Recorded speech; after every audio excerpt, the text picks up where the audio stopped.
आज के दौर में जो सच है वही एक्सक्लूसिव है। आप देख रहे हैं एक्सक्लूसिव खबर।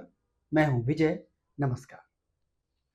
शब्दों की बाजीगरी में प्रधानमंत्री नरेंद्र मोदी का कोई मुकाबला नहीं है और अब शब्दों की ऐसी ही जादूगरी गृहमंत्री अमित शाह ने भी दिखाई है।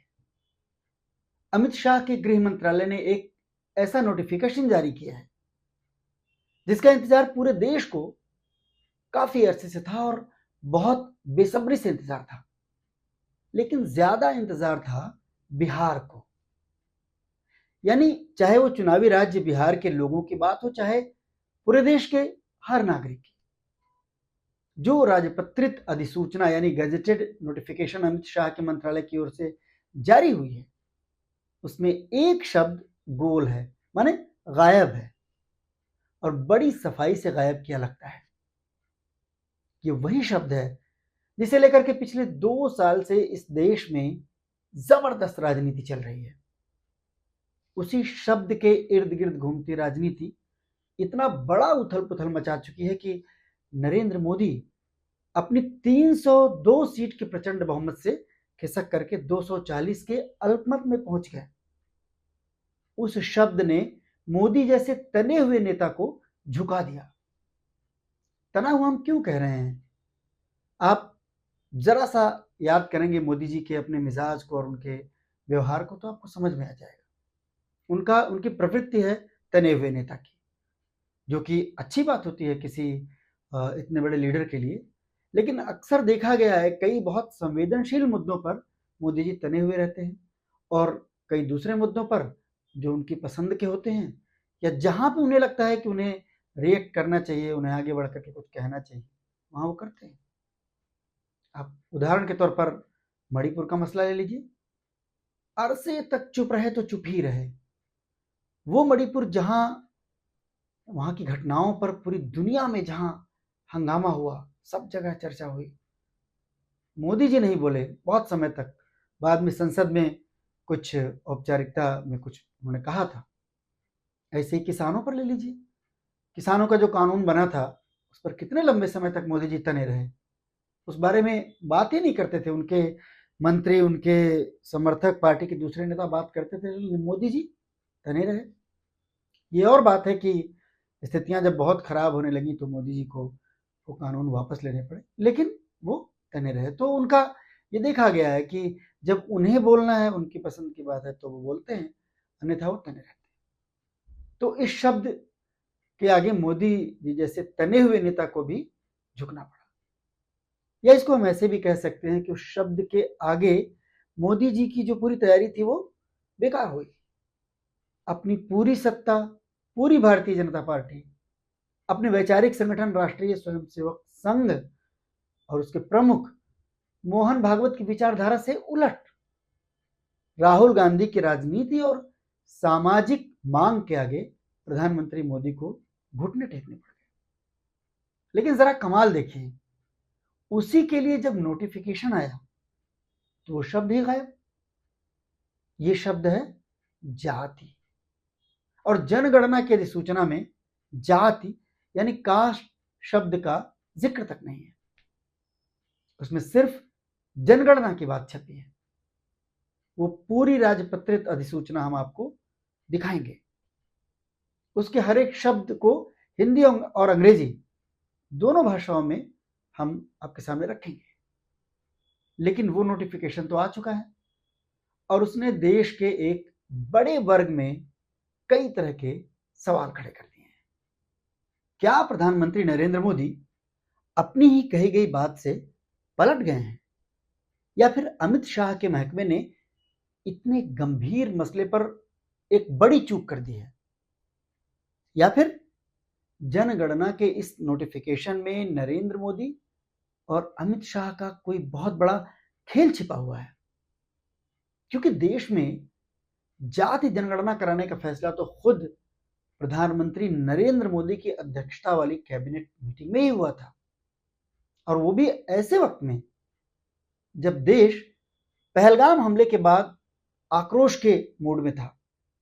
उस वक्त तो ऑपरेशन सिंदूर की कहीं कोई चर्चा भी नहीं थी। लोग मांग जरूर कर रहे थे कि एक्शन होना चाहिए। तो ऐसे में मोदी जी के सबसे करीबी मंत्री अश्विनी वैष्णव ने बाकायदा प्रेस कॉन्फ्रेंस करके इस बात का ऐलान किया था कि जाति जनगणना होगी। और इस ऐलान की टाइमिंग पर भी सवाल उठे थे, लेकिन अब तो नोटिफिकेशन जो आया है उसने और बड़े सवाल खड़े कर दिए हैं। आप उस नोटिफिकेशन को भी देख लीजिए, जरा देखिए इस नोटिफिकेशन को। इसमें साफ साफ लिखा है कि भारत की जनसंख्या की जनगणना वर्ष 2027 के दौरान की जाएगी। इसके बाद के 2 बिंदुओं में क्षेत्र और समय के बारे में जानकारी दी गई है। बर्फीले इलाकों जम्मू कश्मीर, लद्दाख, हिमाचल और उत्तराखंड में जनगणना 1 अक्टूबर 2026 से और देश के बाकी हिस्सों में 1 मार्च 2027 से होगी। अंत में संबंधित अधिकारी का नाम है। इस छोटे से नोटिफिकेशन में कहीं भी जाति जनगणना का कोई जिक्र नहीं है। यही बात अंग्रेजी में जारी जो नोटिफिकेशन है उसमें भी यही बात कही गई है। इसमें भी आप देख लीजिए कि जाति यानी कास्ट शब्द का कहीं जिक्र नहीं है। अब सवाल यह है कि सरकार ने इस तरह का नोटिफिकेशन क्यों जारी किया। सरकार ने जाति जनगणना के ऐलान के वक्त यह जरूर कहा था कि जाति जनगणना राष्ट्रीय जनगणना के साथ ही कराई जाएगी, लेकिन नोटिफिकेशन में जाति शब्द को पूरी तरह हटा देने के पीछे क्या है? क्या इसमें सरकार की कोई खास मंशा छिपी हुई है? मोदी सरकार ने जब जाति जनगणना का फैसला लिया था उस वक्त सरकारी प्रेस रिलीज में कुछ राज्यों में जो जातिगत सर्वे हो चुके हैं उन पर राजनीति का आरोप लगाया गया था। उस वक्त मोदी सत्ता के निशाने पर कौन थे? कर्नाटक और तेलंगाना की कांग्रेस सरकार थी। लेकिन खुद उनके अपने सहयोगी बिहार के मुख्यमंत्री नीतीश कुमार ने जो जातीय सर्वे कराया था उस वक्त शायद सरकार उसको भूल गई, जानबूझकर भूल गई, जो कि असल में किसी राज्य में कराया गया सबसे पहला जातीय सर्वे था।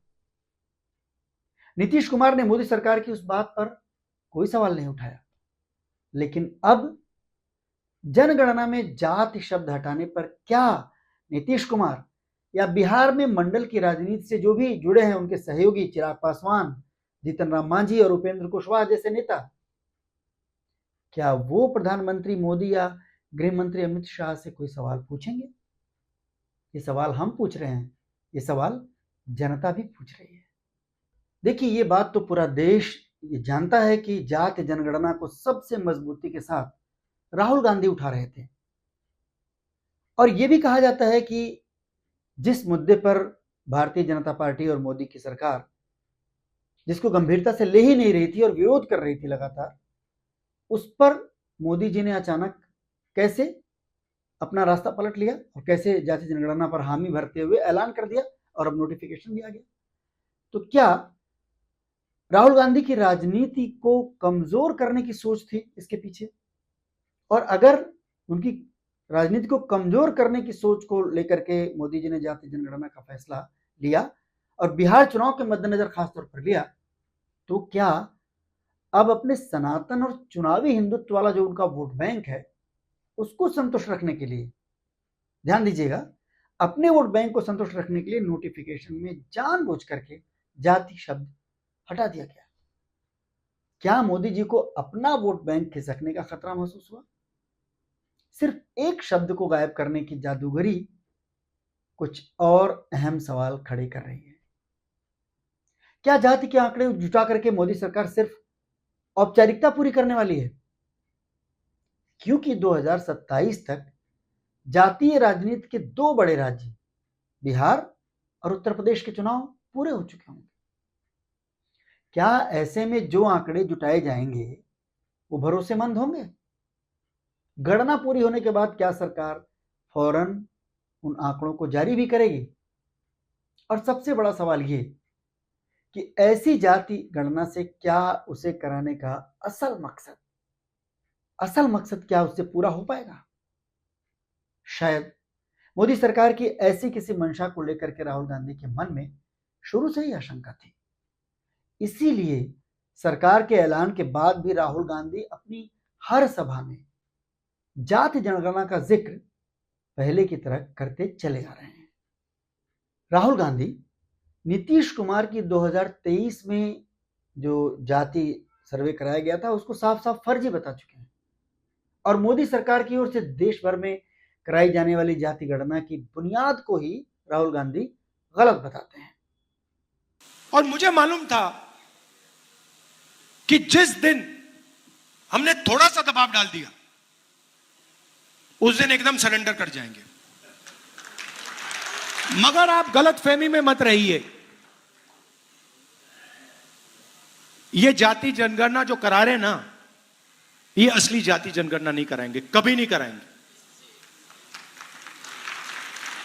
क्योंकि जिस दिन इन्होंने जाति जनगणना, असली जाति जनगणना कर लिया,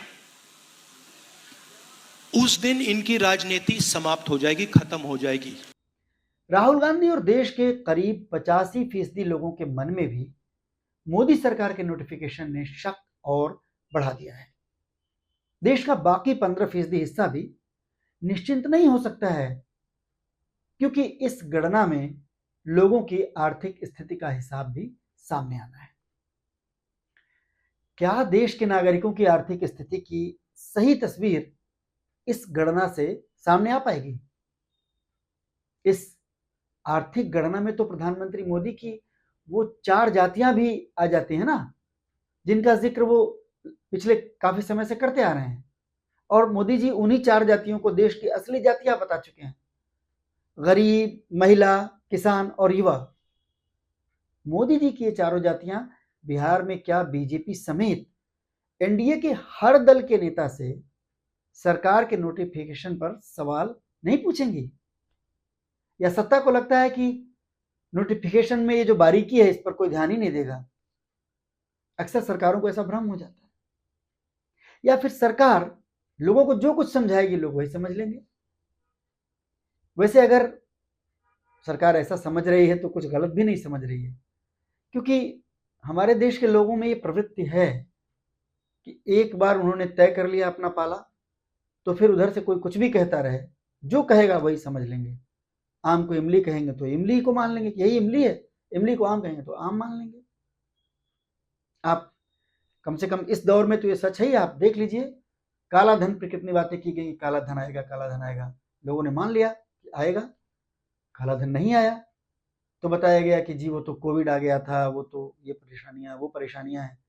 तो मान लिया कि भाई सही कह रहे हैं, गलत क्या कह रहे हैं। अच्छे दिन आएंगे, तब अच्छे दिनों की एक परिभाषा, हालांकि बहुत साफ परिभाषा नहीं दी गई थी, लेकिन अच्छे दिनों की बात कही गई थी बार बार, तो जनता ने मान लिया था कि अच्छे दिन आएंगे। फिर कहा गया कि यही अच्छे दिन है, ये जो महंगाई, बेरोजगारी, तमाम चीजें हैं उस विस्तार में हम क्या जाएं, लेकिन इन्हीं को कह दिया गया यही अच्छे दिन है, सबने मान लिया अच्छे दिन है।